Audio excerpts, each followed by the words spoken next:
If I had to sum up the New York trip in one word, for me, it would be exciting. I love the atmosphere. I love the people. I love the different artistic ability that I saw when we visited New York. Hi, my name is Ayana Jarvis, and the difference between the New York trip that I just went on and the New York trip before is, number one, the first New York trip was a lot more walking. It was more people, and we went to a lot more areas. We went to different galleries, unlike we did in the second New York trip, just random people's galleries with random art being displayed.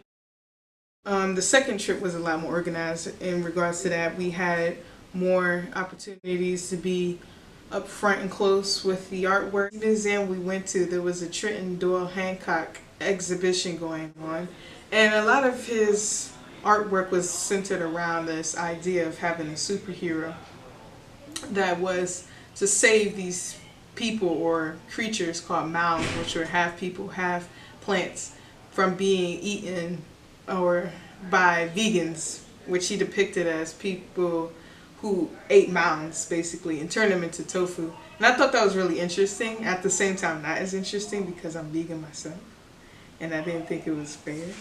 But other than that, his artwork was very interesting. The creativity, when it was nice, the storytelling that he had was very nice. Hi, I'm Vandale Jackson. I'm a sophomore at North Carolina Central University. I'm art major, concentration in studio. This past weekend we took a trip to New York City where we spent some time in Harlem as well as Manhattan. The museum in Harlem, they had this artist by the last name of Hancock, and his work was very interesting to me because it was like they showed periods of his time from childhood to his adult life and how vegans had impacted his life. So in his pictures he depicted vegans as these monster people. Do you guys think that this is a positive representation of black female beauty? Is that the goal of it? Or is it more of what this gentleman said, a question? I mean, like, another way I see it is, you know, with the African body on top of the other body, it's like, you know, you have this beautiful woman, but then it's like, even if you are a pretty black girl, you'll never be able to escape. And there was another piece in the Harlem Museum. The title of the piece was called Pretty for a Black Woman. And the title of the piece I didn't really like it because I felt like it was like in a disrespectful kind of way, but not necessarily. But the piece was very interesting how the artist put it on meat paper.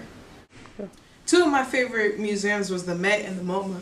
Met is basically the Metropolitan Museum.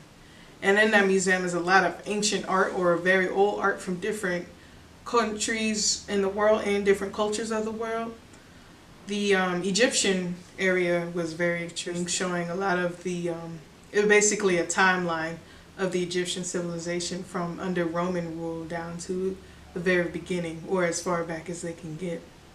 And as usual, Egyptian art is very interesting, complex, and you always wonder how they were able to accomplish these things that long ago.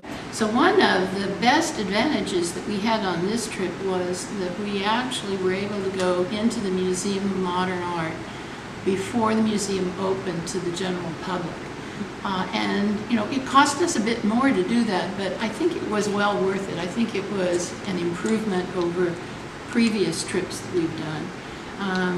There's nothing quite like being able to stand in front of Picasso's Les Demoiselles d'Avignon without a crowd of, you know, 20, 30, 40, 50 other tourists walking past the painting.